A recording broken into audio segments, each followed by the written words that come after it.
Hi everyone, Michael Britt here. Hello everybody and welcome to episode 322. Michael Britt here. You're listening to the Psych Files, now in its 13th year of podcasting. Welcome to the podcast, and I got a very interesting interview today. It's with an author. Her name is Michelle Gelfand. And so we're going to talk about cross-cultural psychology, and specifically what it means to be in a tight or a loose culture. Here, where I'm podcasting from, the U.S., it's kind of a pretty, well, it depends on the area within the country. But some areas are pretty loose. In other words, accepting of a wide variety of behaviors. But some areas of the country and some countries in the world, a little more tighter, a little bit more restrictions, really, tighter expectations regarding how you should behave when you're around other people. So she has written, Professor Gelfand, a really cool book. It's called Rule Makers, Rule Breakers, How Tight and Loose Cultures Wire Our World. I got pulled into it because it's kind of like social psychology, but on a broader scale. I think you're going to find it really interesting. And our sponsor for today's episode is Wix.com, Wix.com. I've been using Wix, and I think in a very unique way. And I want to tell you about that because I've got an online exercise I think you're going to really enjoy. Talked about it briefly a while back, but now it's ready for you to look at, and it's built in Wix. Wix is a very, very cool online website building tool. So I'll give you more details about how I'm using Wix for this class activity. So I love it. Been using it for probably more than 10 years. I think about 10 years ago, I did another video episode, and you'll find that on the website where I used Wix to create a different kind of online exercise. So it is a very flexible tool. So you can get started right now. Go to wix.com/podcast, and you will get 10% off. That's wix.com/podcast. And I'll tell you more about them later. But for now, let me go to my interview with Professor Michelle Gelfand and see what she has to tell us about tight and loose cultures. We are talking with Professor Michelle Gelfand, who is a distinguished university professor of cross-cultural psychology at the University of Maryland and the past president of the International Association for Conflict Management. Welcome, Michelle. Really appreciate you being here. Looking forward to talking to you about your book, Rule Makers, Rule Breakers, How Tight and Loose Cultures Wire Our World. So can you tell us a little bit about yourself before we get to talking about the book and the research? Sure. So I'm just thrilled to be on your podcast and talk to you about all things cultural. I'm a New Yorker originally, and I've been in Washington, D.C. for the last 20-something years. And I sort of stumbled into cross-cultural psychology when I was an undergraduate at Colgate University. I was pre-med, and I had gone abroad for a semester to London. And it's there where I really made a big pivot going from medicine into psychology, in particular cross-cultural psych. And it's actually a pretty funny story. I remember being really full of culture shock, like just totally dazed and confused in London. And I called my father. I was the first person to leave home to go abroad. And I told him how strange it was that people were just going from London to Paris or to Amsterdam just for the weekend. And my father said something really profound. He said, well, think about it like it's going from New York to Pennsylvania. And I thought, wow, Pop, that's a great metaphor. So literally, this is a true story. The next day, I booked a trip from London to Egypt. And I thought, it's just like going from New York to California. My dad was not too pleased. But it's there when I started traveling around the world, I really recognized how powerful but invisible a force that culture is on us as human beings. And when I got back to Colgate and I was taking psychology classes, I realized how Western a lot of the science was, how it seemed to be based on, this is now the late 80s when I was there. Really, a lot of the findings just seemed to be pertaining to the U.S. And I thought, wow, like what would psychology look like if we started collecting data in all parts of the world to investigate basic principles? And that's where I made a big shift. And I went to work with Harry Tradeoffs, the founder of the field of cross-cultural psych in Champaign-Urbana, and the rest is history. I've been working on understanding culture from Athens and Sparta to Alabama and Singapore, and from the Silicon Valley to the military since then. collecting data to try to understand our deeper cultural codes. Interesting. Yeah, it's funny what you just said about going from London to Paris on the weekend or something. There are times, and going to Philadelphia, there are times when I'm watching TV and I find out what's going on. Okay, so I'm upper New York State. And what's going on in the southern parts of the states. Sometimes I watch what's going on in the news, and I think, is that a different country? Yeah, we that's are right. so divided in this country, but the shores are very similar. The New York and let's say Los Angeles, but in between, I don't know. It's we're so different, and it just boggles my mind sometimes. So maybe we'll get talking about that a little bit in this episode. I would just say that's a really important observation because culture is really broadly defined in terms of many different group differences. We could study them across nations or across states or across organizations or even in our own communities. And one of the exciting things from a cross-cultural psychology point of view is to try to identify if there are any metrics that we can use to help understand variation across those different levels of analysis that are similar. Like, is there a similar set of tools and dimensions that we can use to understand that vast diversity? And it turns out that there is, and that's what makes the field of cross-cultural psych so exciting. Yeah. I mean, the thing that I've tried to realize is that if I was raised in the South, I'm sure I would be different. I'd be a different person. So, it's, I don't know, how our environment shapes us and our culture is really very interesting to me. Yeah, and what's so fascinating about it, why it's such a huge puzzle, is that culture is omnipresent. It's all around us. It affects us from the moment we wake up to the moment we go to sleep. It affects everything from our parenting to our politics, our nations, our neurons, and yet it's invisible. We rarely recognize it. We rarely think about it. And we spend a lot of time thinking about intelligence or emotional intelligence. But from my point of view, what's really important is to think about how to develop cultural intelligence, not just to deal with our own cultural divides, but also to deal with, the phenomenon of globalization. And so that puzzle is really interesting because, again, we take culture for granted. It's all around us. It's kind of like the old story about fish swimming in the water. And I was thinking of one the same says thing. to the other fish, they swim by this fish, and he says, "Hey, boys, how's the water?" And they swim on. They say, "What the heck is water?" Yeah, right. And the idea is that sometimes the most important realities are the ones that we don't see. And for fish, that's water, but for humans, that's culture. Mm-hmm. Yeah, I mean, I remember when I was younger, you hear, obviously we always hear about the conflict in the Middle East. And I remember saying to myself, well, I don't get it. Why can't they just get along? It's just so naive because, it's our culture is so rich, first off, and we don't have to fight over the basics. So it's hard to imagine what it's like to live in a very different culture.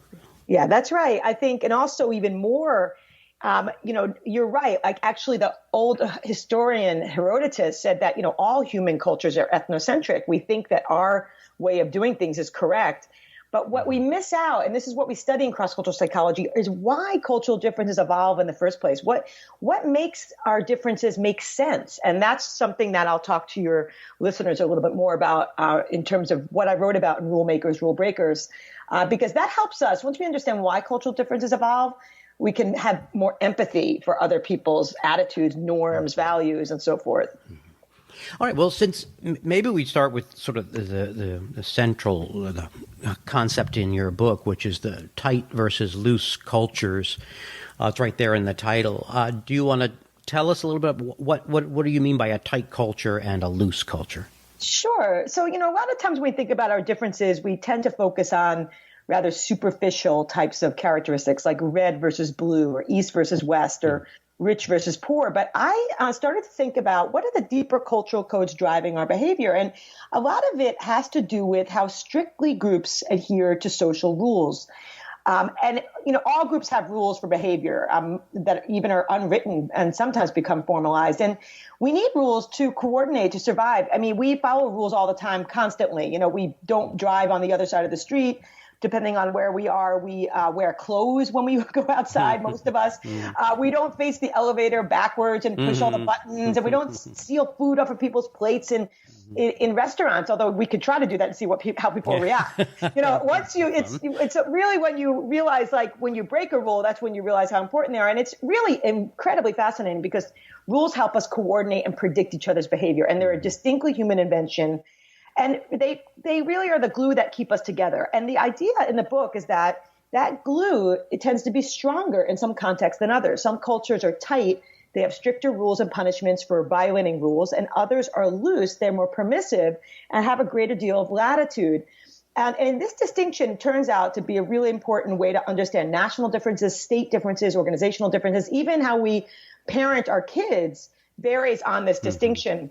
And when I started to study this, I was really interested in, again, why do these differences evolve? Why do some groups need perhaps stronger rules than others? And why can others afford to be more tolerant? Yeah, that's an interesting point. Well, first of all, one of the things that comes to mind right away when I was reading the book was that, as I mentioned in a previous episode, so the country seems to be obsessed with legalizing marijuana.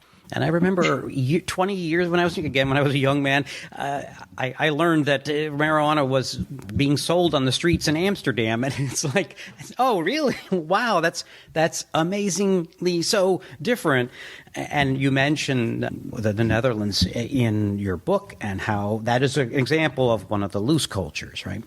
Yeah, that's right. You can kind of, look around the world and start seeing a lot of these contrasts. Like if you go to the Netherlands, you can, easily smoke weed openly, whereas you can get the death penalty for this in Indonesia. Or on other behaviors, you see, for example, people waiting patiently on street corners, even if there's no cars around in general in cities in Germany. Whereas in my own home city of New York, people are constantly jaywalking.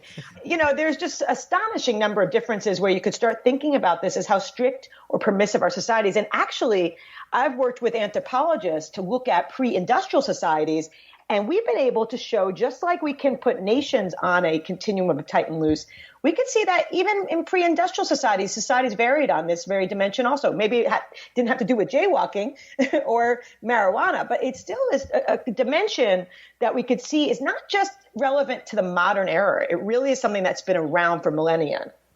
Yeah, I mean, another example that came to mind for me was, again, back in the 90s, was it the 90s? When some young man was caught in Singapore and they were going to, cane him, I think it was. And it was all like this incredible shock that there could be corporal punishment for graffiti. I mean, I think it was not something that we would even think unusual here. So, that's right. And again, you talk about Singapore as one of the tighter cultures. Yeah, that's right. So that was a really interesting example of Michael Fay, a teenager from Ohio who found himself in Singapore. And Singapore is a very tight culture. In our data that we studied some years ago, we developed measures of tightness and looseness, and we administered them to people in over 30 countries across 7,000 individuals in 5 different continents. And one of the first things we wanted to see is, can we actually see that we can measure this construct? Do people agree on it in their nations? And then what does it relate to? And what are its antecedents? And we did find that places like Germany, Singapore, Austria tended to veer tight. And cultures like New Zealand and the Netherlands and Brazil, Greece, and the U.S. to some extent veered looser. It's also the case that you can zoom into any country and find some tight and loose pockets. But, one of the things that we found, and this relates to your point about Singapore, is that the tighter countries, they don't tend to be similar in terms of geography or language or religion or any kind of tradition, but they are united by one common fact, and that is they tend to have a lot of threat. These threats can be from Mother Nature. They could be constant natural disasters or famine, like you see in Japan. They could be high population density, like you see in Singapore, that has about 20,000 people per square mile, compared to New Zealand that has 50 people per square mile and more sheep per capita than people. And also, countries vary on human-made threat. We've measured how many times has a country potentially been invaded over the last 100 years. And all of these factors, things like natural disasters, population density, food scarcity, and human invasions, all tend to relate to tightness. And it's really pretty simple rationale. Tight cultures that face a lot of threat need stronger rules and punishments to survive. And looser cultures that have less threat can afford to be more permissive. And Singapore is a great example. It's a place that has a lot of strict rules. And in fact, Lee Kuan Yew, the originator of Tightness, really is a good cultural psychologist. He talked about how Singapore needed stronger rules because of their ecology and their history. If we were born in Singapore, like you're describing, we might also think, it's okay to have stronger rules. So it's important to recognize that tightness evolves for a reason.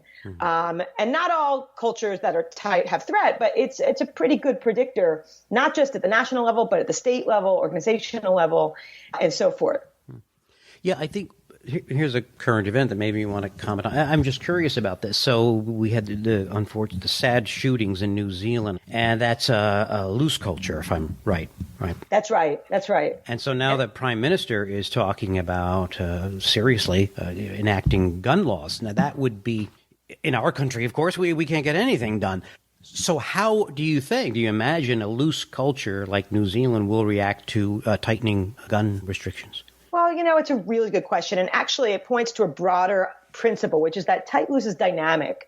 It can shift over time. In my work that I published in Science, we were looking at this in terms of chronic historical threat.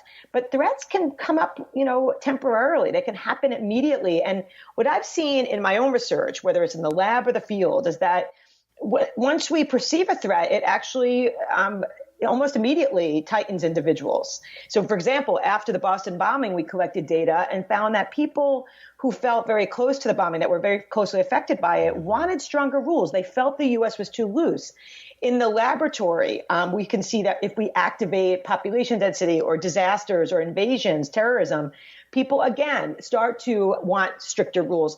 Even in the U.S. election, and I talk about this in the book, we measured people's perceptions of threat, and it's the people that perceived threat, whether it was from immigration or ISIS or North Korea, that felt the U.S. was too loose, and they desired Trump as a leader as a result. And the same pattern was found in France.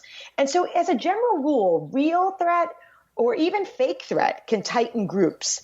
The issue is that if the threat is not repeated, then the system tends to go back to its original, what we call attractor. And so, I would not argue that Boston, thank God, has not had those kinds of disasters.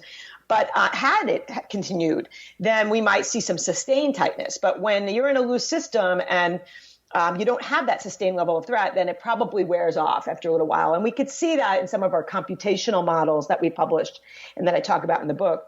But as a general rule, it's important to know that tight and loose can change over time. And those exact kind of events can tighten individuals. And it's a basic evolutionary principle that when we have a lot of threat, we want stronger rules to coordinate to survive. Yeah, but it's so weird. I mean, every single time, as everybody knows, in our country, when there is a mass shooting, there is a call, I guess, then in your terms, a tightening or a desire for tightening.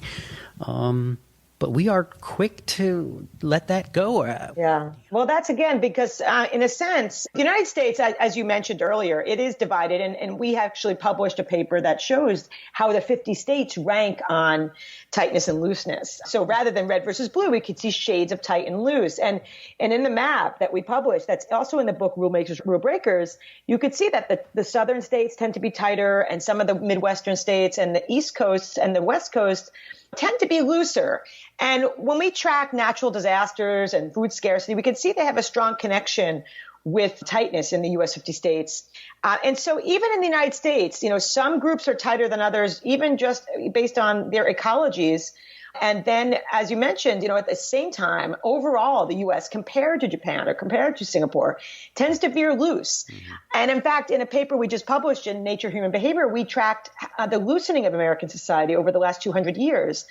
And you can see that actually we have loosened, generally speaking, over time. And in part, that relates to other consequences for our society that we can get into. And what are the trade-offs that we see with tight and loose?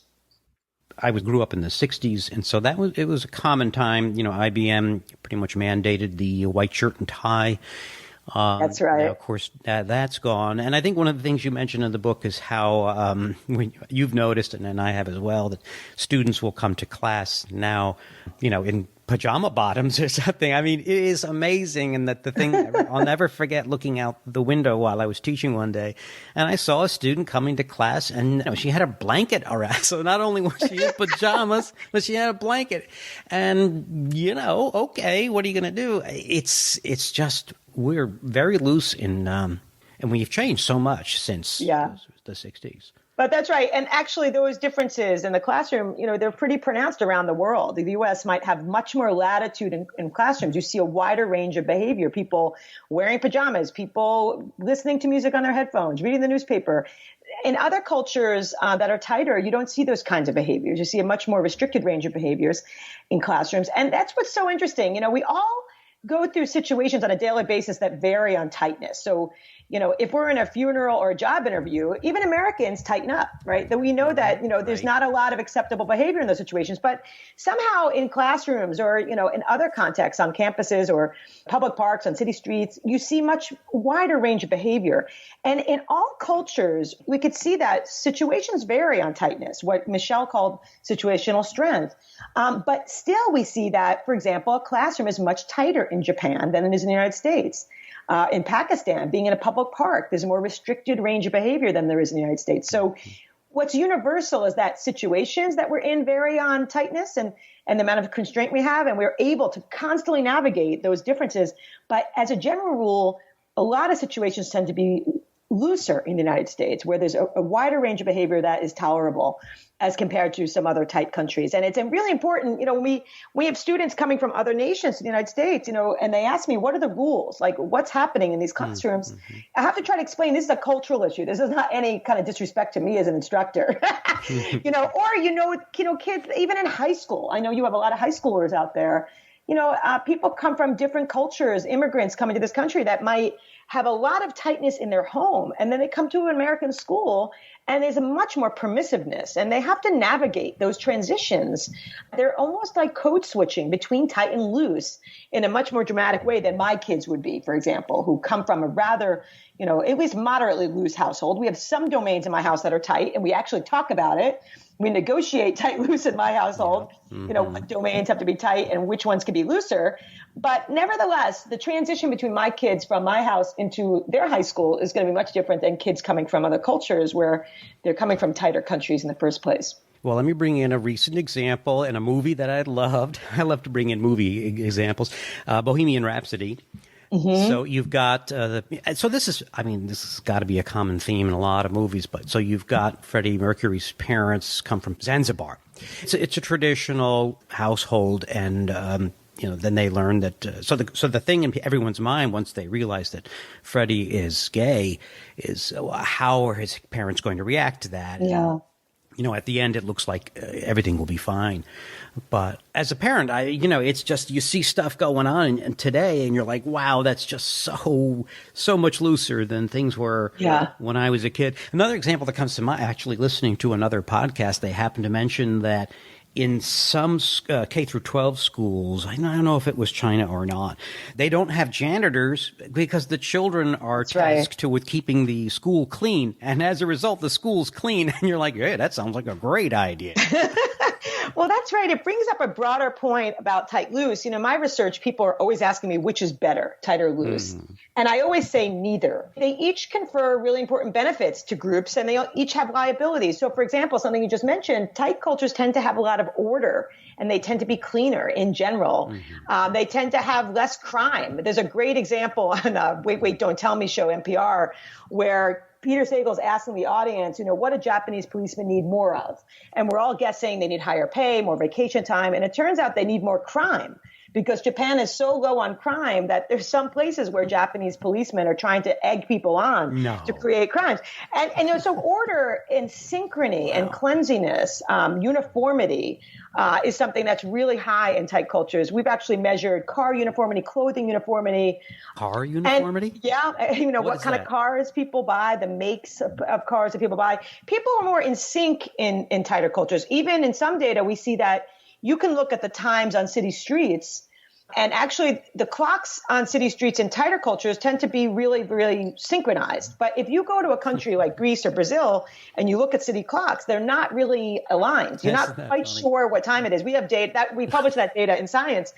And also, tight cultures, because they have strict punishments, tend to have people who have more self-control. They tend to be managing their impulses more. So there's less debt, there's less alcoholism, there's even less obesity. And loose cultures tend to have a lot of problems with these issues. They have less order, less synchrony, and they have a lot of self-regulation problems. But loose cultures, on the flip side, have a lot of openness. So you can think about this as an order versus openness trade-off. Loose cultures at the national level, state level, organizational level, they tend to be open to different people. They're more tolerant of stigma. They are more open to new ideas. They're more creative, and they're open to change. So tight cultures tend to struggle with those issues because openness is threatening in a context where there's a lot of threat. So these are things that are really important to think about, to think about the benefits that different groups bring to sociality, to human culture. I can get into other data we have on what I call the Goldilocks principle of tight loose, but it's just important to note that we might judge other cultures because they look very different than ours, but we should also look at our own culture and see what are the liabilities that we have. So how would you explain? I mean, I guess I've always thought, well, the East and the West Coasts are different because they're close to the ocean. I'm not sure why that should have an effect, but is that a factor in why we're more loose on the coast? It's interesting. One of the big predictors of looseness is diversity.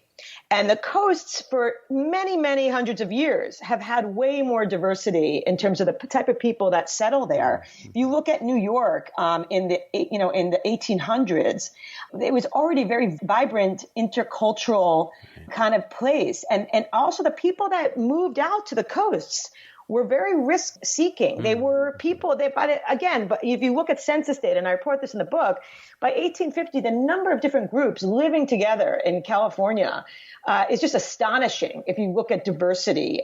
And diversity is interesting because it really pushes groups to think about things in different ways. It's harder to agree upon one type of rule. Of course, if diversity gets really extreme, like you see in Pakistan or India, you need strong rules to coordinate. There's many, many languages and dialects and ethnic groups. So that's one of the explanations. Also, as I mentioned, like the number of natural threats tends to correlate with tightness. Now, California is an exception, but if you look at a map of disasters in the United States, it was published in the New York Times this past summer. It has a very close correspondence to tightness in our data, both natural and also human-made threats. In the book, I talk a lot about the kind of people who settled in the South were coming from contexts that were tighter, that were the cultural baggage they brought with them was different than people who settled in other areas. And of course, the Civil War is something that is very relevant. And I talk about it again in Rule Makers, Rule Breakers as something where, the South felt pretty invaded by the North, as many historians, Colin Woodworth would say. And that is something that persists to this day. So there's a lot of interesting data in one of the chapters in my book on the state level of tight loose. I call it the war between America's states, where we can really trace the reasons why the coasts have been looser and have been looser for some time. Yeah, I found that really interesting. All right, let me get you to comment on two things before I let you go. One is there's all this talk about this TV show called The Black Mirror, which I guess is on Netflix only. And so for a while, I didn't watch it. Then I got caught up into it, and I watched it all. But there's this episode where, similar to what is going on in China with their social credit system, and the characters have to, it's like when you do an Uber or a Lyft and you give the driver stars. And so this episode took it to the extreme where, you either, it all depends upon your social credit, how your rating is, what your average rating as to what you're allowed to do.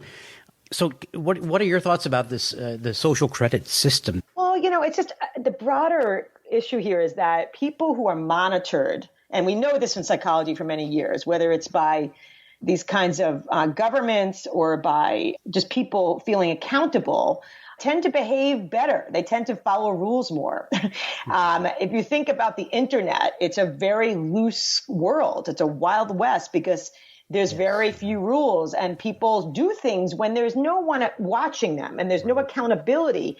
We've known for decades that people do all sorts of weird things. Like, for example, people interacting face to face, which we have been doing for millennia, is very different than when people are interacting online where those constraints aren't there. And a lot of these monitoring systems are designed to get people to behave themselves. And my understanding of China is that because of rapid urbanization, where you have many, many people in the same place in a very small area, that the government is clearly implementing a lot of monitoring, even jaywalking. Like your name in some cities is put on a sign if you're jaywalking. that wild. And what's interesting about this is from an American point of view, we could have looked at that and we think, oh my God, that's awful. And my understanding is that at least some Chinese citizens actually welcome these kinds of systems because they want people to behave themselves. The key issue here is that getting to extreme in either direction, either being totally overly monitored and feeling the sense that you can't escape these kinds of reputation accountable systems is a problem. But also having no monitoring and no accountability on the flip side is a problem too. And that's what I call the Goldilocks principle. We've shown that groups that are either extraordinarily tight or groups that are extraordinarily loose, that have few rules and where things are kind of chaotic and unpredictable, tend to have higher suicides. They tend to have lower happiness, higher blood pressure.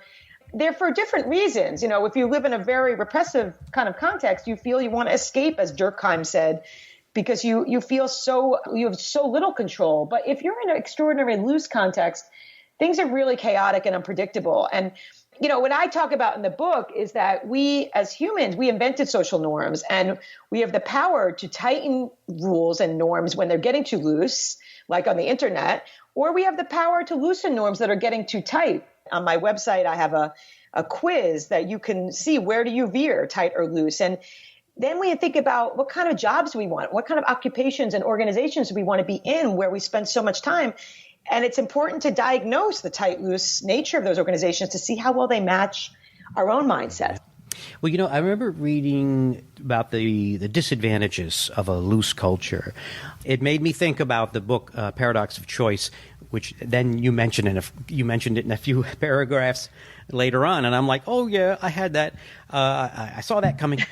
But if there's a disadvantage, I guess, you know, if you believe that you can do anything, that any career is open to you, well, that sounds just great. But if 15 years later you say, well, I could have, you know, all of the things where you go, well, I chose this, but I could have chose that, and I could have chose this. So it makes you unhappy to be in a culture like that. Whereas if your job options are constrained, you probably wouldn't feel as bad, you know, 20 years hence because you didn't have that many options. That's exactly right. I'm a huge fan of Barry Schwartz's work. And in fact, we kind of found each other through this process. As I was working on the Goldilocks principle, he was doing similar work on choice, you know, not having all the choice in the world, but not having no choice. What we need is a balance of order and freedom.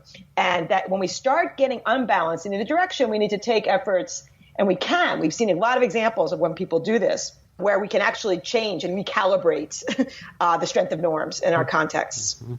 Fascinating.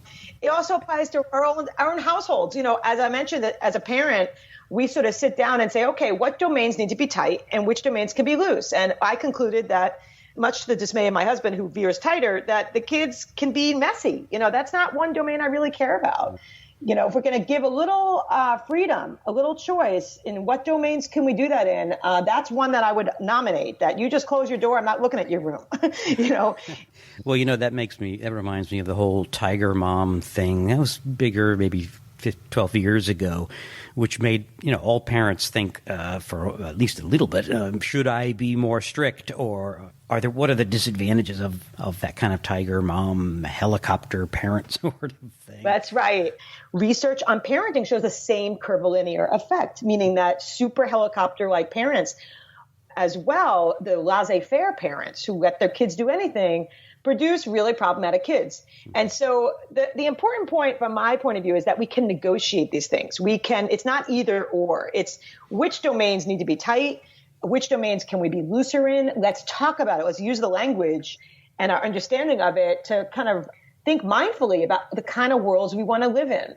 Well, listen, obviously this idea could be applied, and you could talk for hours, I guess, about this, right? I guess all the connections. So, fascinating book called Rule Breakers, How Tight and Loose Cultures Wire Our World. And Michelle, thank you so much for giving us so much to chew on, to think about. For the rest of our day, we're probably going to, at least I will be thinking a lot about that. Well, thanks so much. And on my website, which is at michellegelfand.com, I have a place for people to send me stories that they have on tight, loose in their everyday life. And it's really been very rewarding to learn about how this construct relates to people's lives. And I've gotten so many stories, and I really appreciate your listeners. Check out the website, check out the book, and let me know how this relates to your own experiences. All right, Michelle, thanks so much for being with us. Really appreciate it. Thank you, Michael. All right, take care.